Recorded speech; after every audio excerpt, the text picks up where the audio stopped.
What will we be doing all semester? Well, let me show you. Um, we're going to study and practice technical and professional writing, and to the extent possible, you'll be able to tailor your assignments to your interests. Here's the breakdown of who's in the course by major, and it's a nice mix. You can see that it's a really wide-ranging variety of interests here in the course, so that's a good thing. Um,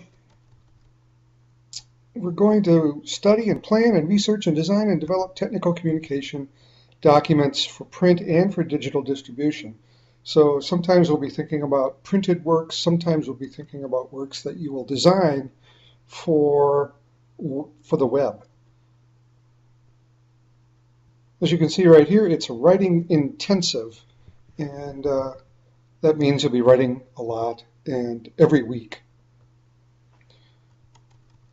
We'll be looking at workplace writing in these very specific ways, and these are your learning outcomes. So as you think about what you'll be able to do at the end of the semester, please review this list, and it'll tell you in some detail what you will be able to do by the end of the semester. It's very project oriented. The course is hands-on. You'll be writing a lot. You'll be doing some small group work and some individual work. I might ask you to revise work that you submit to me even before I talk about certain writing principles, and that enables you to have personalized instruction, and it enables me to clarify some of the standards for the course in relation to what you have written to me. I will ask you to please use a very specific file naming and subject line format.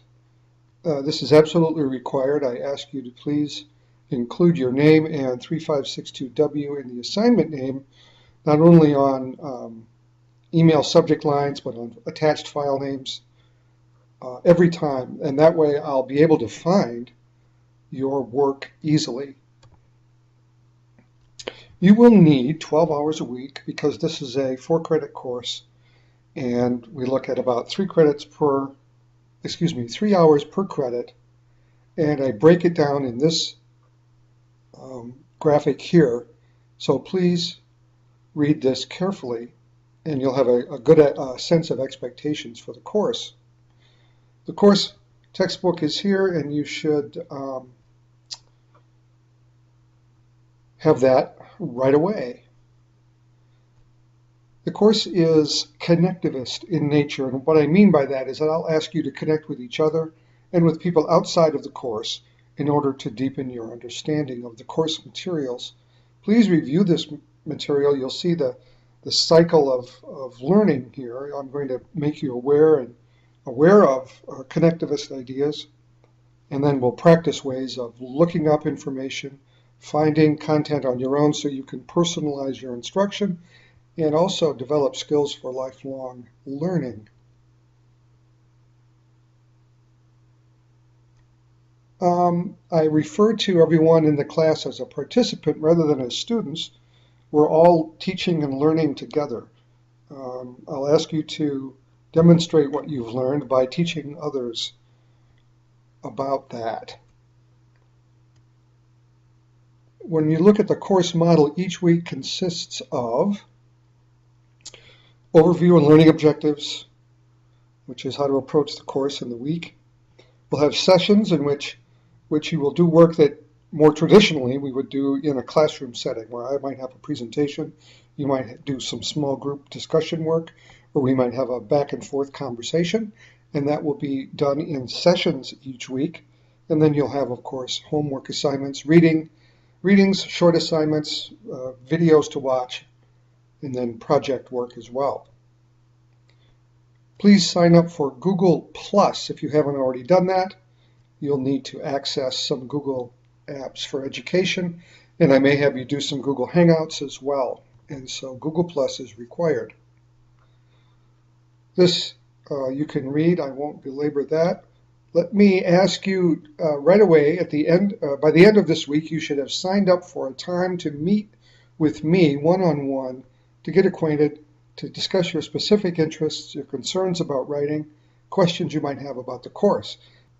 When you click the link, it takes you to a Google Doc. If you're not able to access the doc, make sure you're signed into your University of Minnesota account and that your Google Plus account is activated. And then you can find a time on Friday, January 30th that works, and then either start typing in your last name or find it in the drop-down menu. Please review this material. I include this little micro graphic to show you that in sequence 1, which lasts the first few weeks, I emphasize 4 standards for writing.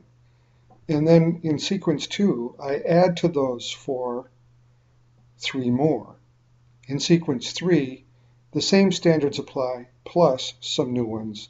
And then in sequence 4 is the longest list of standards by which you will be graded. So basically the standards are more rigorous as we go through the course because we repeat a lot of information. You should be getting better at some of these achievements, some of these standards, and that's why that list gets longer. Here are some details about the sequences and the projects that go with them. We start with a basic sentence definition, and then we move through an extended definition, which is more like a page long, and then a technical description of 2 to 3 pages. And then these are the instructional focal points for the sequences. Here's sequence 2 and 3, and then finally 4. So what do we write? You write these definitions, an extended definition, and then a description. And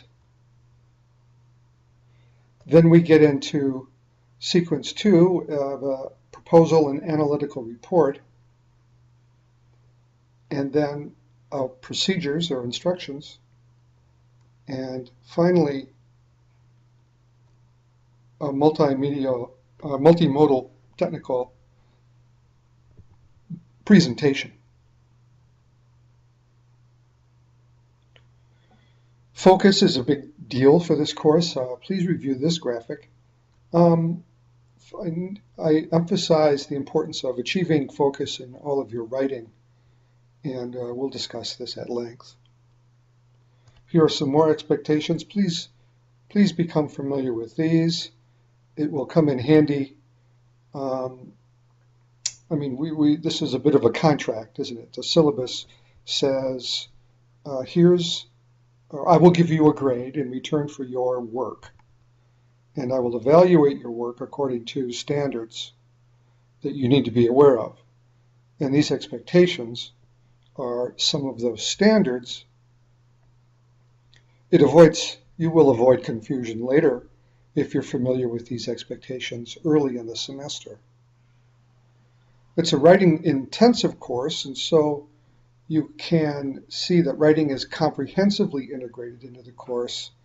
It's tied to objectives, to your grade, and so please be familiar with all of this because it too will orient you to the course and to expectations. You'll have a chance to submit work, have it critiqued, and then you can revise it and then turn it in for a grade. Please take a look at some of the guidelines for presence, being present online, for participating, and for being professional. It's very important that you read these, be aware of deadlines, be aware of which absences are excused and which ones are not. Obviously, we don't have class time. Nevertheless, your presence is required, your participation is required, and we may schedule some synchronous sessions if that is possible. So you're accountable to me. You're accountable also to your small group members. So we want to be observant of that. We want to be courteous, and we want to, fulfill all of your obligations. So please review this material and keep it in mind as we work through the semester.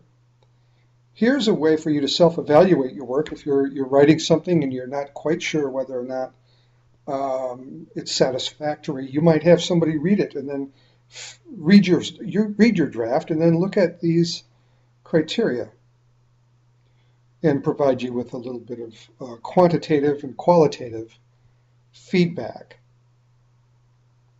Here's a calendar of the work for the semester. It shows you when things are due. All assignments are going to be due on Sundays. That doesn't mean that you'll want to wait until Sunday to do all of your work, but I'll cover details. There may be times when your small group work should be done earlier in the week, but that will always be made clear in the course. Here are the grades, or the way that the grades are broken out by percentage points. And then finally are your assignments and your points. So you can see that how each thing is graded.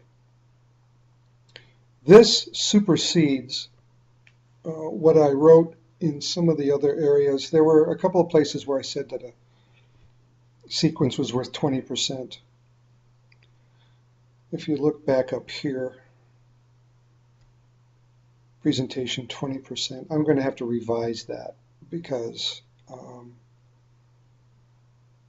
that way of grading has been superseded. I have superseded that. And so this 20% number is not accurate. 20% here, that's not accurate. What is accurate are the points that you receive as indicated here. Each week you'll do some small group work, and each of those, each individual will earn 30 points for contributions to that small group discussion. In sequence 1 you have 4 such sessions, and so the total for that sequence is 120. So down here the total is 1740 for the semester. This might vary slightly when you go to the Moodle site and see how the numbers shake out there. I'll do my best to have that all squared away before the semester starts, but in case I don't panic. I will work on making sure that Moodle is set up accurately according to this breakdown. And that is what we'll be doing this semester.